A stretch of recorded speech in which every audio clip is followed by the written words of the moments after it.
மீண்டும் நான் தெரிவிக்க விரும்புகிறேன்.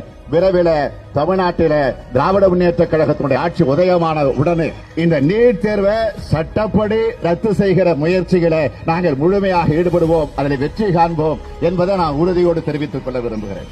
ஆக இந்த பிரச்சனைக்கு முற்றுப்புள்ளி வைக்க வருகிற தொடர்ந்து திராவிட முன்னேற்ற கழகம் முன்னின்று போராட்டத்தை தொடர்ந்து நடத்திடும் என்ற உறுதியை நான் தெரிவிக்க விரும்புகிறேன். யாருடைய காலிலேயே போய் விழுந்து பதவியை பெற்றீர்களே, கவர்னத்திலே போய் மன்றாட முடியாதா? காலிலே விட வேண்டாம், போய் அழுத்த திருத்தமாக கேட்க முடியாதா? அப்படிப்பட்ட நிலையிலே நீங்கள் முதலமைச்சர் பதவியில் உட்கார்ந்திருப்பதற்கு நியாயமா? நம்முடைய தலைவர் தெளிவாக சொல்லிட்டார், திராவிட முன்னேற்ற கழகம் ஆட்சிக்கு வந்ததுன்னா கண்டிப்பா நீட் தேர்வு ரத்து செய்யப்படும். எங்களுக்கு தெரியும் எப்படி ரத்து பண்ணணும்னு, நமக்கு தலைவருக்கு தெரியும். அதை சொன்னா கூட இந்த ஆட்சியாளர்கள் பாருங்க, எதுவுமே சொந்த புத்தியும் கிடையாது. நம்ம கிட்ட கேட்கறாங்க, அது எப்படி பண்ண சொல்லுங்க, அந்த ரகசியத்தை சொல்லுங்க. ஒரே ஒரு ரகசியம் தான், அந்த ரகசியத்தை நான் இப்ப சொல்லிடுறேன்.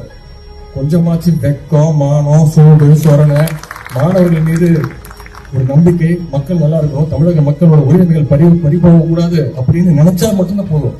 அது நம்முடைய தலைவர், அந்த ஆளுமை திறன் நம்முடைய தலைவர் தான் இருக்கு. நீ எங்க வேணாலும் நடத்தி காட்டலாம். பெரியாருடைய மண் தமிழ்நாடு என்பதை புரிந்து கொண்டால் உங்களை ஓட விரட்டுவோமே தவிர இங்க நீட் நடக்காது. நீட்டை மாத்த முடியாது, வந்துருச்சு, இனிமேல் என்ன செய்ய முடியும் என்று கேள்விகள் எழலாம். இது தமிழ்நாடு. எந்த சரித்திரத்தையும் நீங்க போட்ட மனுநீதி சாஸ்திரத்தையே மாற்றி காட்டிய தமிழ்நாட்டில் எங்களால நீட்டை மாத்த முடியாது நினைக்கிறீங்களா? நீட் தேர்வுல விளக்க பெற முடியலன்னா மாணவன் எழுதுறதுக்கு காப்பி அடிக்கிறனாலும் விடுவோமா? நாங்க மந்திரியா இருந்தா கண்டிப்பா செய்வோம். நீ பீகார்ல காப்பி அடிக்கிறீங்க, மத்திய பிரதேசல காப்பி அடிக்கிறீங்க, திறந்து விட்டு எல்லாம் எடுக்கிறீங்க. அப்புறம் தமிழ்நாட்டில் மட்டும் நாங்க உத்தம சீலர்லாம் எவ்வளவு நாளைக்கு இருக்கிறது? சாத்தியம் பண்ணிட்டீங்கல்ல, அப்புறம் என்ன இதுக்கு தீர்மானம் போட்டீங்க? புத்தி இருக்கா?